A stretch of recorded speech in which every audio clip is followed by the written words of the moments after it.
नमस्कार, स्वागत है आप सभी का। 69,000 शिक्षक भर्ती आरक्षण मामले में 13,156 rate with connected all petitions मामले में कल लखनऊ हाई कोर्ट में पुनः सुनवाई होने जा रही है। आप सभी के प्रयासों से, चाहे आपने केंद्रीय शिक्षा मंत्री जी से मुलाकात की हो, कल आप देखेंगे कि मुख्यमंत्री जी का कार्यक्रम था, उसमें जो है मुख्यमंत्री जी को व केंद्रीय मंत्री जी को उसमें ज्ञापन दिया गया कि मामले को जल्द निस्तारित करवाया जाए और साथ ही साथ 6800 के जो अभ्यर्थी हैं लिस्ट के, उनकी काउंसलिंग नियुक्ति हो। साथ ही साथ दूसरी तरफ आरक्षण पीड़ित अभ्यर्थियों में लगातार जो है कोशिश उनकी है कि जितने अधिक से अधिक लोगों का भला हो जाए इसमें, चाहे उसमें याची लाभ के रूप में प्लस 6800 के जो अभ्यर्थी हैं उनकी काउंसलिंग व नियुक्ति के रूप में। चीफ जस्टिस के द्वारा एक नई बेंच असाइन की गई है आपके मामले की सुनवाई के लिए। पहले जो बेंच चल रही थी जस्टिस रोजन रायसर वाली, वो बेंच अब बदल गई है।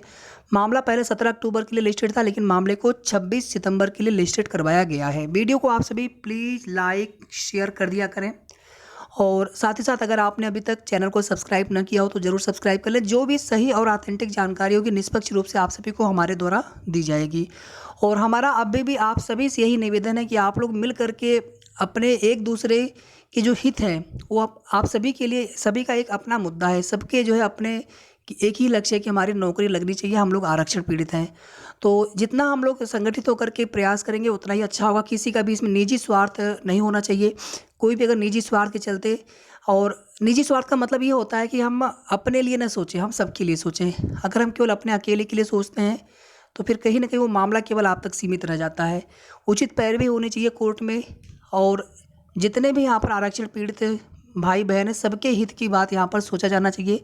बहुत लंबे समय से लोग कितने मानसिक पीड़ित होंगे, लोग लगातार देखेंगे सबके समय श्रम पैसे भी बर्बाद हो रहे हैं इसी मामले के चक्कर में कि मामला कब तक निस्तारित होगा, कितना इंतज़ार और किया जाएगा। इलाहाबाद हाई कोर्ट में जो सुनवाई हुई थी उसमें सुनवाई हो नहीं पाई थी उस दिन, जो डेट लगा था, और उसमें जो है 29 सितंबर की डेट लगी है। उस दिन हमने आपको सुनवाई की अपडेट दी थी इलाहाबाद हाई कोर्ट वाले, और कल भी जो सुनवाई होगी उसकी लाइव अपडेट हम आपको देते रहेंगे जो कुछ भी सुनवाई होगी।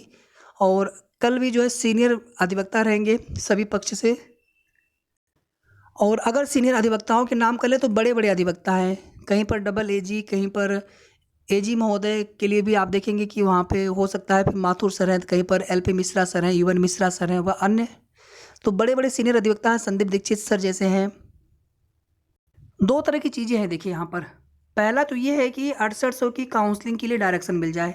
सरकार ने घोटाला मान लिया था, 6800 की लिस्ट जारी कर दी थी और कोई रोक है नहीं 6800 पर डायरेक्टली, तो 69,000 में इनकी काउंसलिंग और नियुक्ति के लिए यहाँ पर एक डायरेक्शन आ जाए। बाकी उसमें बाद में जो चीज़ें हैं, आरक्षण वाला मामला है वो 13,156 का मामला है, वो निस्तारित होना चाहिए कि उसमें देखा जाना चाहिए कि इसमें किस कट ऑफ से किस कट ऑफ तक लेकर के किसका किस प्रकार से चयन होना चाहिए था, किनका किस प्रकार से चयन नहीं हो सका है।